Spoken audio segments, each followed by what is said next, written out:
es nuestro Yeshua. Amén. El Dios con nosotros. Yeshua, nuestro Salvador. Qué hermosas las palabras de la alabanza, ¿verdad? Mi amado, el más bello de todos. Es que su belleza no hay comparación. Su amor por nosotros. Bendito seas tú, Señor, en esta mañana. Te damos todo el honor, la gloria y la alabanza. Te hemos alabado, Señor, porque tú mereces la alabanza. Porque tú eres el único de llevarse la honra, la gloria y la alabanza de tu pueblo. Solo tú, Señor. Hemos venido a este lugar en esta mañana a exaltar tu nombre, a proclamar que tú eres santo, que tú eres el Señor, que tú eres el Rey de Reyes, que tú eres nuestro Yeshua, nuestro Salvador. Te agradecemos, Padre. Te agradecemos, mi amado Espíritu Santo, y te damos el honor y la gloria. Y te decimos bienvenido a este lugar. Gracias, amado Espíritu Santo, por estar aquí, por revelarnos tu verdad y tu palabra. En este momento, Espíritu Santo, que seas tú abriendo, Señor, el conocimiento de todos los que estamos aquí presentes. Que quites todo estorbo, toda distracción, para que tu palabra sea revelada como escrito está. Para que tu palabra venga a nuestras vidas, para que se grabe en nuestro corazón, para que podamos proclamarla todos los días de nuestra vida. Y entonces tendremos de tu paz, de tu gozo, porque tú eres el Dios de paz y de gozo en nuestras vidas.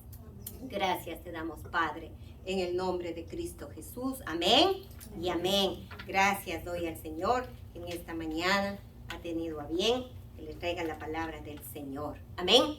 Amén. Gloria a Dios. Vamos a abrir el libro de Nehemías, donde estaremos meditando. Ya le hemos clamado al Espíritu Santo que nos ayude a entender su palabra, que nos revele. Ya lo sabemos, ya lo conocemos. Libro muy conocido, muy hermoso, varón de Dios, Nehemías. Vamos a estar enfocados en el capítulo 8. Pero voy a empezar rápidamente a introducir lo siguiente. Todos conocemos quién es Nehemías.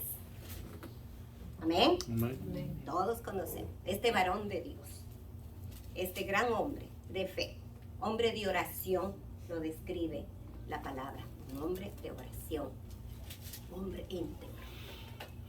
Estuvo en Persia, porque el pueblo de Dios tuvo que salir, y ustedes saben perfectamente por qué. Además decir, por el pecado. Nehemías se encontraba en Persia, en un trabajo, en un bonito trabajo, de ser el copero del rey Artajerjes. Y no solo fue el copero, sino que fue el consejero del rey, por la sabiduría que le había dado Dios a Nehemías. Comenzando el capítulo 1, vemos que el corazón de Nehemías estaba agitado, porque sabía que algo estaba pasando con el remanente de Jehová. Y viene alguien a sus oídos y él pregunta, ¿cómo está mi pueblo? Y le dicen, mal. Están mal. La muralla ha sido derrumbada, sus puertas incendiadas, porque incendiaron a Jerusalén, los que les llevaron cautivos a Babilonia. Y él se estremece, y él se conduele, y él llora, y él ora. Capítulo 1, ora delante de Dios por lo que escucha. Y Dios tenía un propósito en este varón de Dios. Tenía el propósito de que él regrese a Jerusalén y haga la obra. Y cuando Dios tiene un propósito en nuestras vidas, nos equipa, nos llama, puso gracia en el rey. Y ustedes saben todo el resto. No estoy en esta mañana compartiendo la vida de Nehemías porque todos lo sabemos. Lean capítulo 1. Está todo lo que pasó con Nehemías. A partir del capítulo 1 hasta el 6, vemos que este hombre se propone con la ayuda de Dios y baja a Jerusalén con el propósito de levantar la muralla, de reconstruir. Hubo oposición. Por supuesto que hubo oposición. El enemigo no quería que esto pasara. Pero tenemos un poderoso que derrota al enemigo. Y Dios le dio autoridad, sabiduría. Y lo más maravilloso, que ustedes lo saben, que en apenas 52 días levanta la muralla, reconstruye la muralla, levanta las puertas que estaban destruidas. Del 1 al 6, esta es esta linda historia detallada. Capítulo 7, terminada la obra. Termina la obra. Y de parte de Dios le viene al corazón de Nehemías hacer como una, no encuesta, un empadronamiento, dice textualmente la palabra del Señor. De parte de Dios al corazón de Nehemías hace un empadronamiento. Quiere hacer un censo del remanente de Jehová, de los que habían venido, los pocos que habían salido de la esclavitud, los pocos que quedaron en la tierra. Y cuenta, y dice que se encontraron 49,697 personas. Poco, ¿verdad? Capítulo 7. Nos vamos a concentrar, como yo les dije en un comienzo, en el capítulo 8. Y voy a dar lectura. Algunos versículos me saltaré porque son un poquito largos. Y dice así la palabra del Señor. Venido en el mes séptimo, los hijos de Israel estaban en sus ciudades. Y se juntó todo el pueblo, estos 49,697 personas, como un solo hombre, en la plaza que está delante de la puerta de las aguas, y dijeron a Esdras, el escriba, que trajese el libro de la ley de Moisés, la cual Jehová había dado a Israel. Y el sacerdote Esdras, hay dos Esdras, el escriba y el sacerdote. Y el sacerdote Esdras trajo la ley delante de la congregación, y así hombres como de mujeres y de todos los que podían entender, el primer día del mes séptimo. Y leyó en el libro delante de la plaza que está delante de las puertas de las aguas, desde el alba, desde que aclarece el día, hasta el mediodía, en presencia de hombres y mujeres y de todos los que podían entender, y los oídos de todo el pueblo estaban atentos ¿a qué? Al libro de la ley.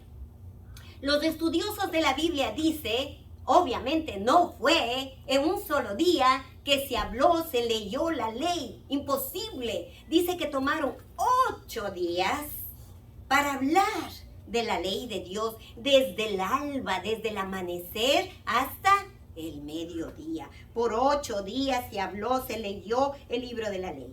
Verso 4.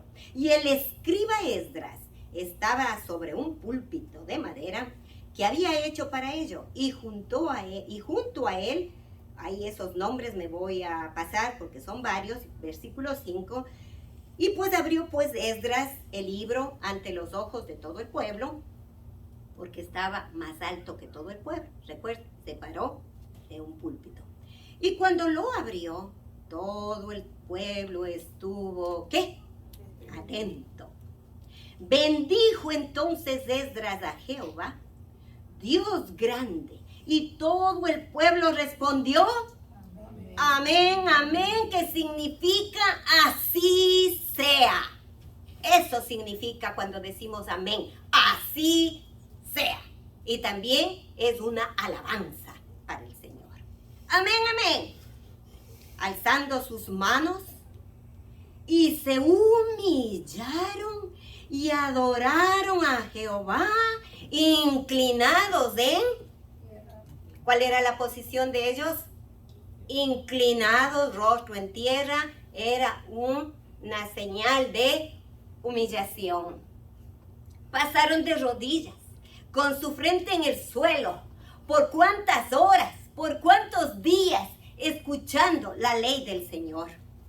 Y los levitas, que ahí hay varios nombres que también me salto, leían el libro, verso 8, leían en el libro de la ley de Dios claramente y ponían el sentido de modo que entendían la lectura. En el versículo 7, perdón, me salté algo que decía, hacían entender, los levitas, hacían entender al pueblo la ley y el pueblo estaba atento en sus lugares. Cuando dice, hacían entender, es porque los que vinieron del cautivo pasaron 70 años, se olvidaron el hebreo, ahora hablaban arameo, la ley se estaba leyendo en hebreo. Pero los levitas sabían y continuaban en el hebreo. Se les leía la ley y no entendían, era otro idioma.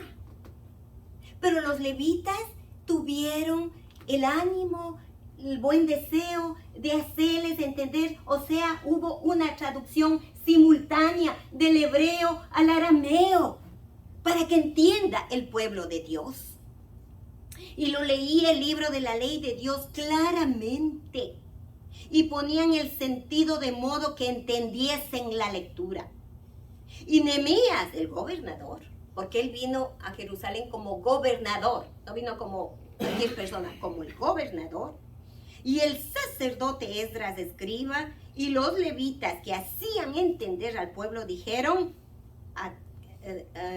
a todo el pueblo, día santo es a Jehová nuestro Dios.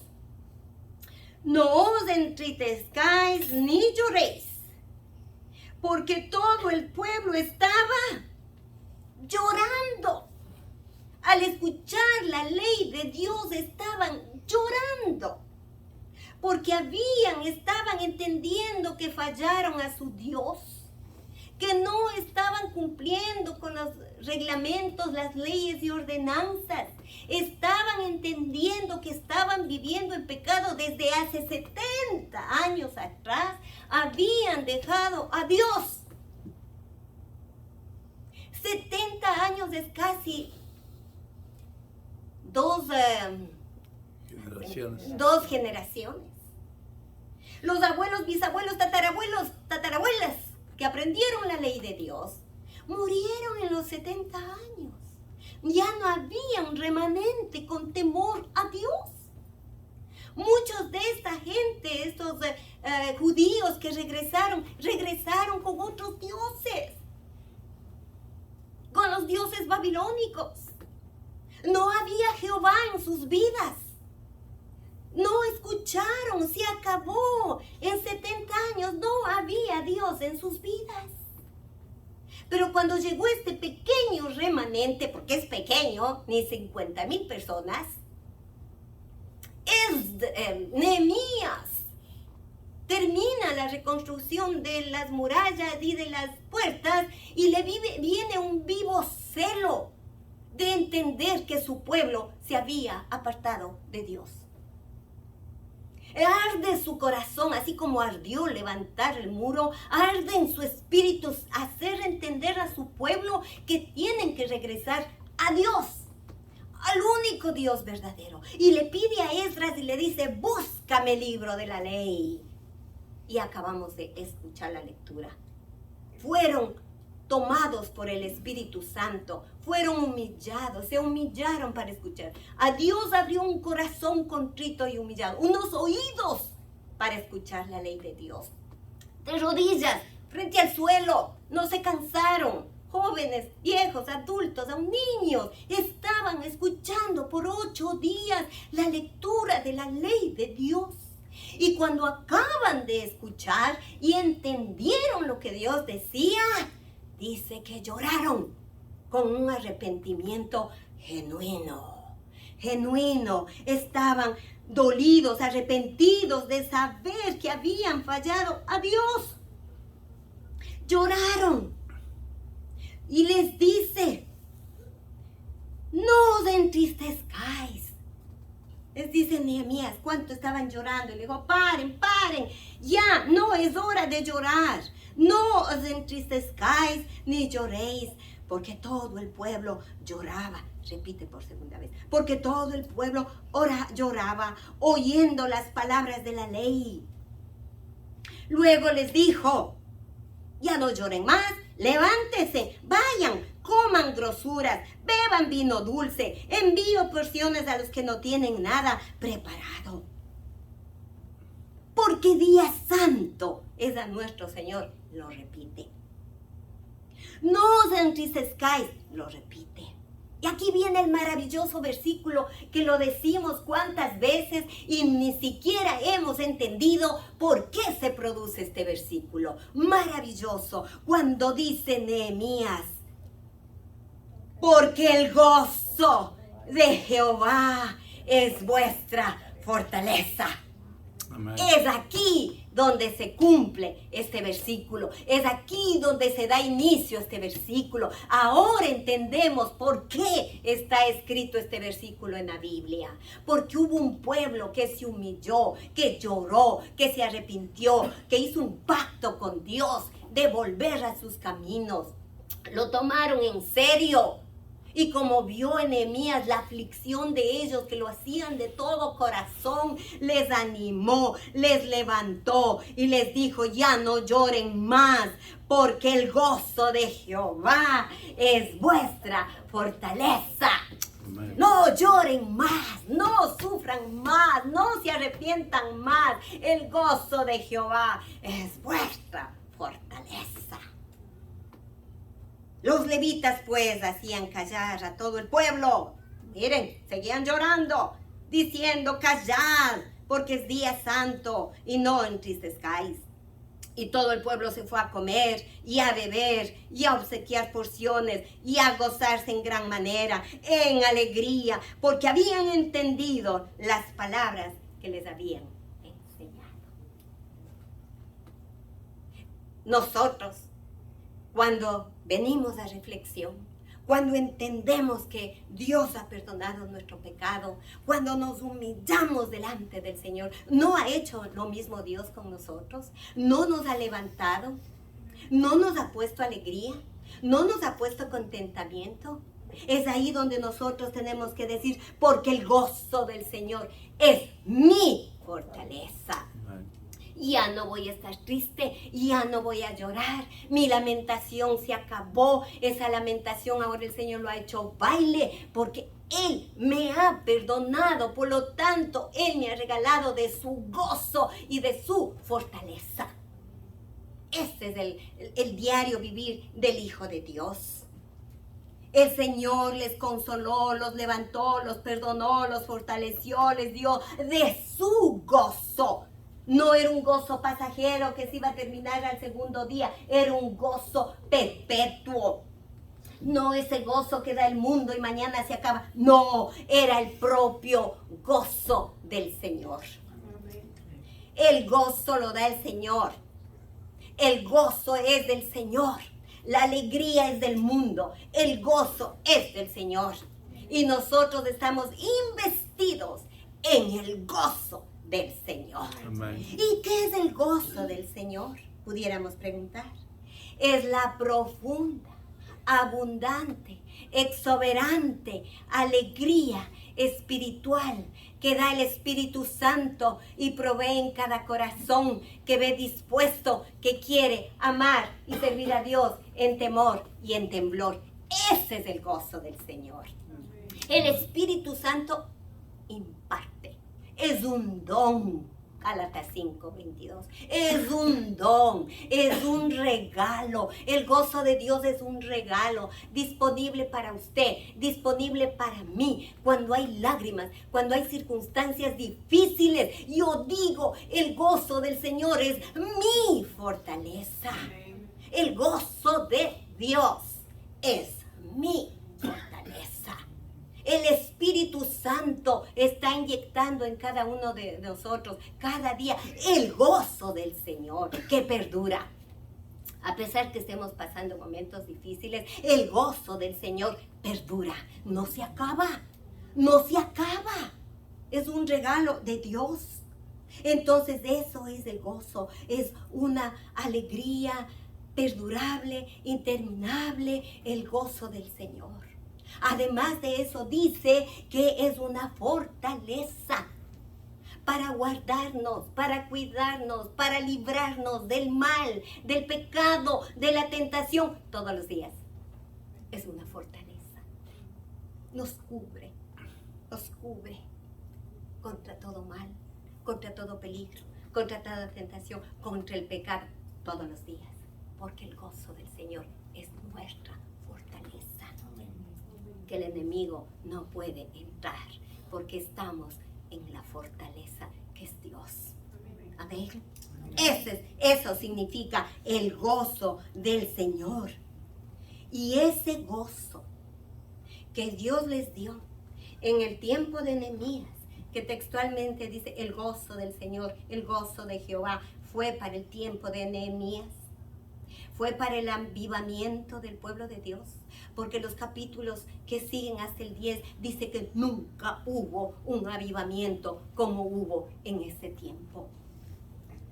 Entonces, ese gozo que les dio en ese día maravilloso, ese gozo lo tenemos ahora. Amén. Ese gozo no fue para ellos nomás. Ese gozo es para el pueblo de Dios, para los que seguimos a Dios en temor y en temblor. Para los hijos de Dios que lo amamos de todo corazón y guardamos sus mandamientos, tenemos la promesa del gozo. Amén. Lo tenemos. ¿Y cómo lo tenemos en el Nuevo Testamento? Pues yo he copiado unos versículos y dice, por ejemplo, Juan, capítulo 5 y 11. Palabras prácticamente últimas antes de la última cena de Jesús. ¿Y qué nos dice Jesús textualmente? Juan 15, 11. Jesús nos dice, estas cosas que os he hablado, para que mi gozo esté en vosotros y vuestro gozo sea cumplido. Miren lo que dice Jesús. Estas cosas que yo les he hablado, mi gozo es para ustedes. Y para que ese gozo que yo les entrego a ustedes sea cumplido. Tiene que cumplirse. ¿Cómo ese gozo que Jesús nos regaló antes de partir, antes de su crucifixión? ¿Cómo tenemos que mantener ese gozo vivo, perdurable en nuestras vidas que ya nos dejó Jesús? Permaneciendo en su amor y obediencia a sus mandamientos. Punto. Filipenses 4:4. El Señor nos dice, regocijaos en el Señor. ¿Cuándo? Siempre. Y otra vez les digo, regocijaos. Gócese. El gozo es alegría. Alégrese. Conténtese con lo que tiene. Como dijo la palabra del Señor, dice la palabra del Señor, ¿verdad? Contento, Pablo, yo soy feliz, yo estoy contento en lo mucho y yo estoy contento en lo poco. Yo estoy contento cuando todo me va bien, cuando voy viento en popa y cuando me estoy hundiendo. Yo estoy contento. Regocijaos en el Señor siempre. Y otra vez digo, regocijaos. Siempre. No miremos la circunstancia para medir nuestro gozo. No estemos gozosos, felices, desbordantes de felicidad si todo nos va bien. No. Porque entonces estamos dependiendo de un Dios de dar. Y Dios espera que le demos alabanza, que le demos obediencia, que le demos respeto, que guardemos sus mandamientos, que le amemos sobre todas las cosas. Eso pide de Dios de nosotros. Y cuando nosotros le damos eso, el Señor nos invade de gozo. Amén, así es. No mirando las circunstancias, mis hermanas. No miren, porque las circunstancias las vamos a tener en este mundo hasta el día que nos vayamos. Circunstancias buenas de felicidad, circunstancias que nos traerán a lágrimas por nuestro pecado o porque el Señor lo permite con una prueba. Pero Dios nos dice, gócese, regocíjese, y dice, y otra vez les digo, gócese. de lo que ya nos dio Jesús, el gozo de Él. Permanecer siempre en el Señor. ¿Y qué nos dice? Nos dice que estemos siempre gozosos. Primero dice, regocijaos en Filipenses 4:4, y ahora en Primera de Tesalonicenses 5:16 dice, y estad gozosos siempre. Vuelve a repetir lo mismo. Regocijo y gozo es lo mismo. Son dos escrituras diferentes, pero que radican y terminan en lo mismo. Estad siempre gozosos. ¿Por qué razón? Porque entendimos que el gozo nos dio Dios a través del Espíritu Santo. Porque tenemos que entender eso, que el gozo no es nuestro. El gozo es del Espíritu Santo, quien nos ayuda, quien nos fortalece, quien nos levanta, quien nos aconseja, quien nos dirige, quien nos encamina. El Espíritu Santo. Sin el Espíritu Santo no somos nada. Sin el Espíritu Santo no recibimos gozo. Sin el Espíritu Santo no tenemos paz. Sin el Espíritu Santo no somos nadie. Somos ovejas sin pastor. Si no tenemos la guía del Espíritu Santo para que nos guíe, nos dirija, nos dé sabiduría, entendimiento, nos libre, nos guarde, nos pare cuando ve que estamos en caminos equivocados. El Espíritu Santo es el que nos ayuda, nos fortalece y nos da de su gozo. Salmo 16:11 dice el salmista, en tu presencia hay plenitud de gozo. Si Dios vive en usted y en mí, yo tengo plenitud de gozo. Pero si Dios en mí solamente es un membrete, o estoy cargando una religión, vendrá la alegría del mundo que confortará mi espíritu por un corto tiempo, pero es efímera y se acaba. Pero no podré saborear el perfecto gozo que viene de Dios. Entonces mi vida irá de tumbo en tumbo, de tristeza en tristeza, de dolor en dolor, hasta que un día abra mis ojos y esté totalmente destruida en el pecado, en el mundo. Porque no hubo gozo en mi vida. Porque el gozo que es Dios está ausente de mi vida. Es lo que le pasa al mundo. No hay el gozo de Dios, no hay el gozo de la salvación. Cómo terminan sus pobres vidas, ¿verdad? Pero Dios nos prometió su gozo, para que en mí tengáis gozo. Dijo, mi gozo les doy, dijo Jesús. En tu presencia hay plenitud de ¿qué? Gozo. ¿Y qué es plenitud?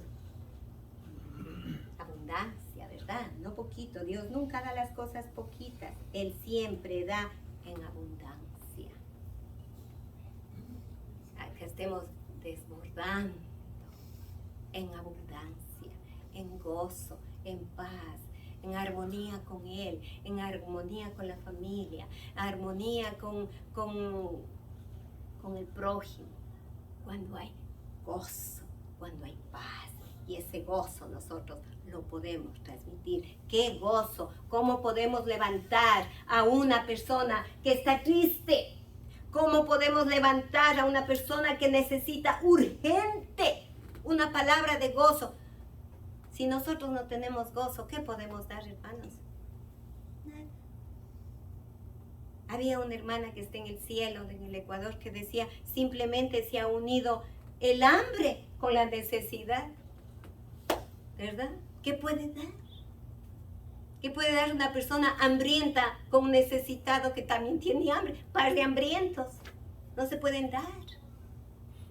Pero nosotros, si somos llenos del Espíritu Santo y de su gozo, podemos alentar a las personas que necesitan y llevar gozo, llevar ánimo, llevar alegría, llevar contentamiento, porque eso es lo que quiere Dios, lo que Él nos dio, lo que Él nos dejó. Debemos tomarlo, debemos vivirlo y debemos compartirlo.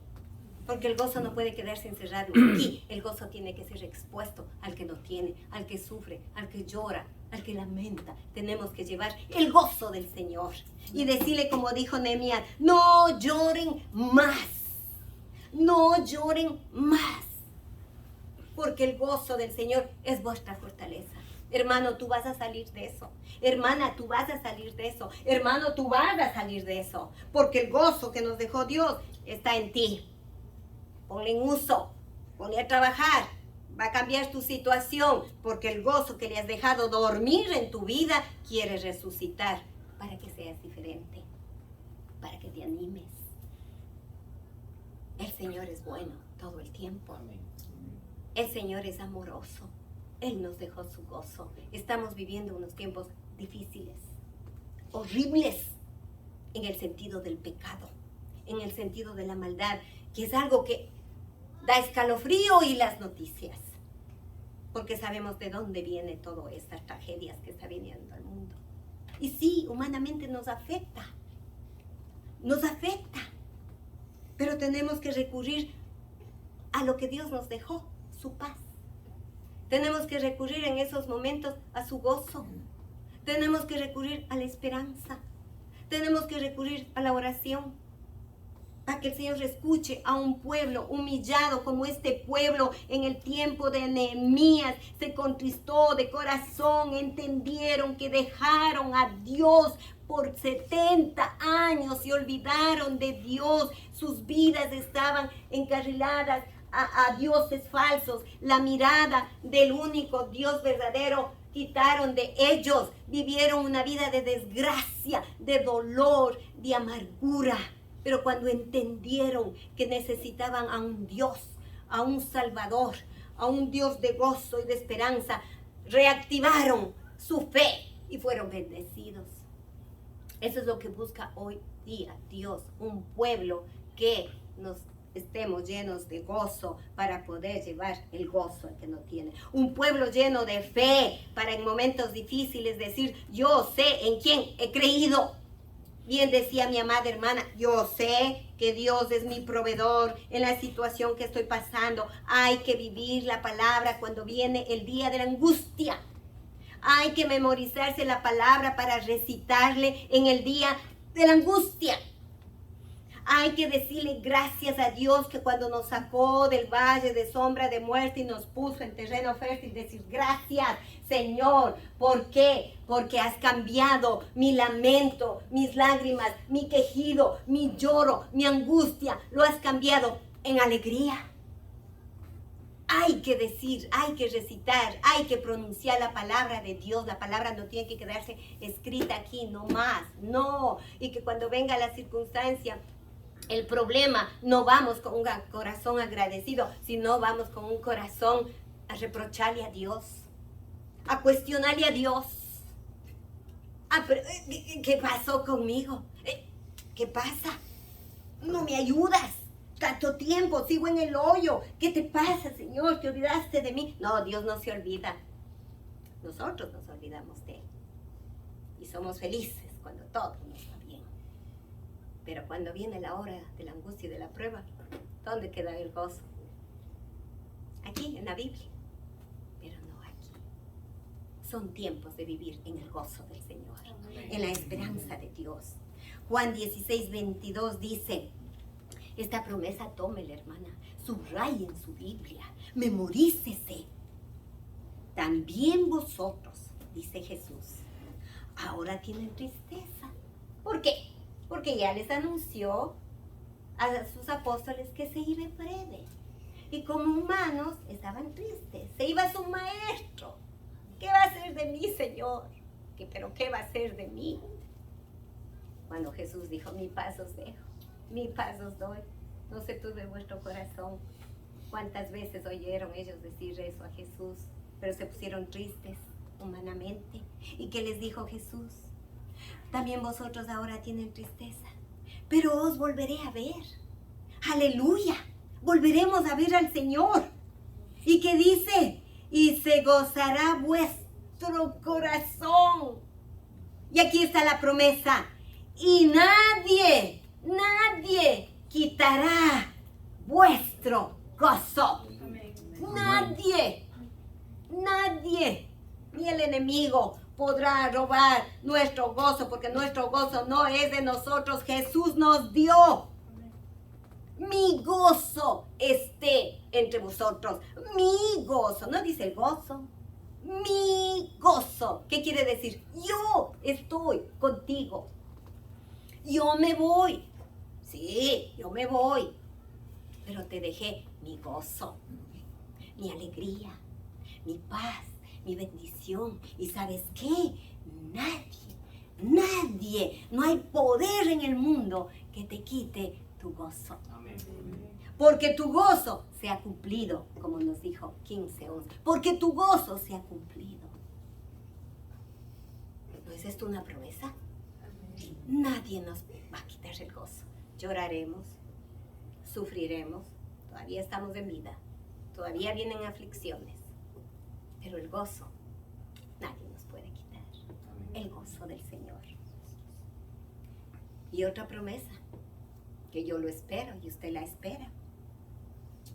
Y cuando estemos en su presencia, cuando partamos con Él, cuando nos vamos con Él, cuando estemos frente a Él, allá en el cielo, en eternidad. ¿Qué dice Dios? ¿Qué dice Jesús en Mateo 25:23? Y cuando estemos en su presencia nos dirá: bien, buen siervo, fiel.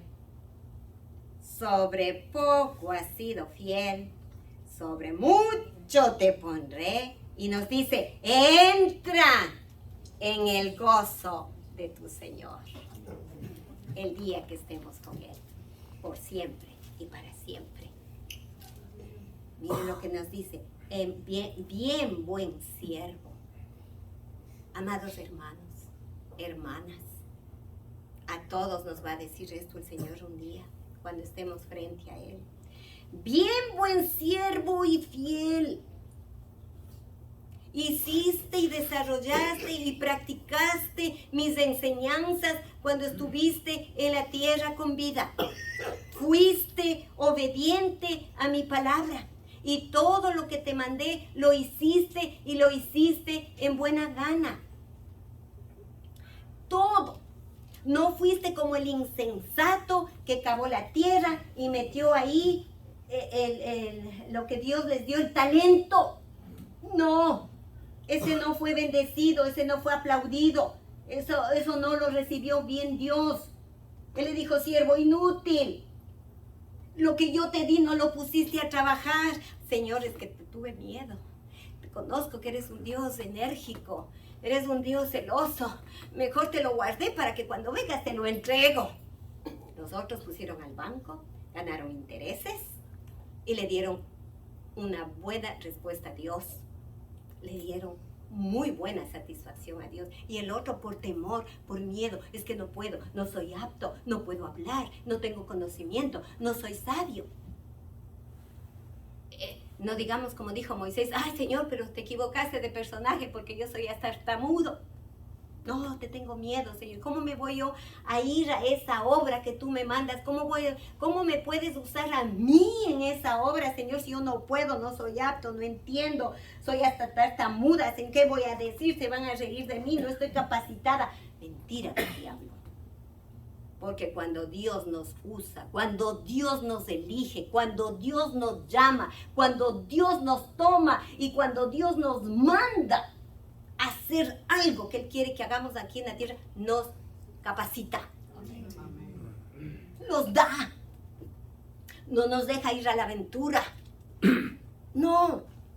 ¿Se acuerda cómo decía a sus discípulos que vayan de dos en dos, que no lleven capa, que no lleven comida, que no lleven nada, y que a la puerta que iban tenían que darles de comer, hasta de vestir y alojamiento, y que cuando no les daban salgan y ustedes saben el resto? Hermanos, tenemos que dejar el espíritu de cobardía afuera y tenemos que llenarnos del Espíritu de Dios, para que cuando estemos delante de Dios, no nos diga lo que le dijo al siervo insensato que guardó el talento. No, que nos diga: bien, buen siervo y fiel, sobre poquito de lo que te dije, has sido fiel. Pero como en lo poquito tú me serviste, en lo poquito tú me obedeciste, en ese poquito tú te esforzaste para amarme, en ese poquito te esforzaste para cumplir mis mandamientos, yo te diré, yo te voy a poner en lo mucho, aquí tienes cantidad de bendiciones, cantidad de coronas. Aquí está tu premio. porque te esforzaste, porque me obedeciste, porque me amaste. Te pondré en lo mucho y abrirá las puertas del cielo y nos dirá, entra. Leti, entra, Martita, entra. Por allá, mi hermano Jesús, mi hermano, todos los hermanos que aquí estamos presentes, entra, están abiertas las puertas del cielo. Mira, tu morada está construida ahí, tus coronas te tengo aquí. Ven, te seco las lágrimas que tuviste que llorar en la tierra por mi causa. Ven, entra al gozo de tu Señor. Amén. ¿No será esto una bendición que nos espera? Estamos a tiempo de oír nuestro oído espiritual, de poner a acción nuestro cuerpo y rogarle al Espíritu Santo que nos anime, que nos empuje, que nos enseñe, que nos guíe, que quite todo lo que no debe haber en nosotros. Pereza. La pereza es lo que nos domina. Dejar a un lado lo que nos quita el tiempo. El tiempo, ahora los tiempos son cortos. Yo veo el reloj, Dios mío, cuando estaba haciéndome ese procedimiento que me hice y yo ponía la alarma en el reloj, el timer, porque tenía que cada 20 minutos tomarme algo, me sentaba. Yo le decía a mi esposo, ¿ya pasó 20 minutos? Ya pasó 20 minutos. Ahora el tiempo es así, hermanos. Yo creo que a todos nos pasa, ¿verdad? Años atrás poníamos el despertador, 4, 5, 6, yo no sé ahora que ustedes ponían, y tenían tiempo para todo. Hablo por mí. Yo tenía tiempo para todo. Leía la Biblia, oraba, hasta escuchaba un mensaje, babá, tenía todo el tiempo de... Y ahora, hermanos, como le digo al pastor, me levanto a la misma hora de siempre, que el Señor lo sabe, y salgo en talones allí. No hay tiempo. El tiempo se está acabando muy rápido y eso es bíblico. Se está cortando por amor a usted y a mí, que somos sus escogidos. Pero hermano, hay que aprovechar el tiempo. Hay que aprovechar el tiempo. Dejar la pereza. Dejar las sábanas calientitas. Señor, ya no me vas el tiempo para leer tu palabra, que Padre mío, así corriendo, son 15 minutos. Meditando tu palabra es media hora. Con el despertador, media hora más atrás. Si eso me causa malestar, cansancio, media hora antes en la cama. Y estoy en paz contigo, con mi espíritu, que es lo principal. Pero no decir regreso y leo, regreso y oro. No. Así nunca vamos a ser bendecidos. Así no vamos a saborear el gozo del Señor. El gozo del Señor está latente en nuestras vidas y en abundancia. Pero si hacemos lo que Él nos manda hacer, todo el día vamos a estar llenos de gozo. Amén. Porque estamos cumpliendo con el Señor. Dejen lo que les quita el tiempo. Lo que les roba el tiempo. Dejen de estar bla, bla, bla en los teléfonos. Dejen de estar ahí con el teléfono. Yo también veo el teléfono, no digo que no, pero no tenemos que hacer un hábito de estar colgados del teléfono, porque pasa horas. Ahora, si usted está usando el teléfono para ministrar, es diferente. Para mandar textos de ánimo a los hermanos, es diferente. Usted está ministrando, pero para saber qué le pasa al fulano, al sultano y allá, eso no está correcto ante los ojos de Dios. ¿Ok, hermanos? Tenemos que vivir una vida agradable, dispuestos a amarle, a servirle al Señor, guardar sus mandamientos, postrarnos delante del Señor, como hizo este pueblo, de rodillas frente al suelo, humillarnos delante de la presencia del Señor y decir, Padre, perdóname. Yo digo, Padre, perdóname porque he malgastado el tiempo. Perdóname porque no he escudriñado tu palabra como tú me mandas. Perdóname porque lo estoy haciendo como una simple religiosidad de coger la Biblia y pasarlo así nomás. Y los libros que no entiendo me los paso y cierro y estoy cumpliendo algo que me he propuesto, pero no en la forma que tú quieres, Señor, que yo viva delante delante de ti, porque tu palabra es lumbrera a mis caminos, Señor, son lámpara a mis pies para que no me dejen tropezar en el pecado. Tu palabra a través del Espíritu Santo es la que me da sabiduría para tener un día lleno de gozo, a pesar de la dificultad, del problema que se presente ese día en mi vida. Teniendo gozo en ti, Señor, yo puedo sortear las cosas con sabiduría y no vaya a dejarle y permitirle al enemigo que venga y me robe la paz y el gozo que tú me has dejado, Señor. Hazme una mujer comprometida como tú me mandas a estar comprometida contigo, Señor. Ayúdanos, Padre, en estos tiempos a vivir la vida agradable, la vida que tú nos demandas, Señor, siempre humillados delante de tu presencia. Entonces tú vienes, Señor, y nos levantas y nos perdonas, y en ese lloro y en ese sufrimiento, en esa situación que nuestro espíritu gime, llora, tú nos dirás, Señor, levántate, te he perdonado, te estoy dando de mi espíritu para que te ayude a caminar como yo quiero. Ya no quiero verte triste, ya no, te he perdonado, te estoy levantando, te regalo mi gozo una vez más, y yo soy para ti tu fuerza. Alabado sea el Señor. Bendito seas, Padre. Necesitamos un compromiso serio contigo, Señor. Necesitamos que avives nuestro corazón. Siempre te decimos, aviva nuestro corazón.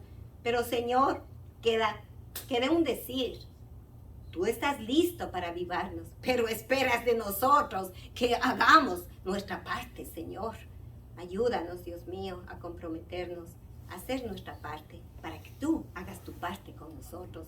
Y tu parte es bendecirnos, Señor, bendecir a un pueblo. Padre mío, este pueblo estuvo alejado por 70 años de ti, pero para ti no hay tiempo. Para ti, Señor, no te asusta el pecado. Tú, Señor, no reprochas al corazón contrito y humillado. Y después de 70 años este pueblo vino a ti, Señor, en convicción de pecado, vino a ti arrepentido, y tú los levantaste, les diste una nueva unción, Señor. Y ellos siguieron proclamando tu nombre a sus generaciones, Padre. Que eso vean en nosotros, nuestras generaciones, Señor, nuestros hijos, para que ellos sigan, Dios mío, con la posta a sus hijos, y sus hijos, y sus hijos, y sus hijos, para que entonces se cumpla tu promesa, que serán benditas nuestras generaciones, Señor, por lo que nosotros hemos enseñado, hemos dejado el legado, Señor, de amarte, de servirte y de ser delante de tu presencia, hijos obedientes y fieles, Señor. Padre, te rogamos todo esto en el nombre de Cristo Jesús. Amén. Amén, hermanos. Que Dios continúe bendiciendo.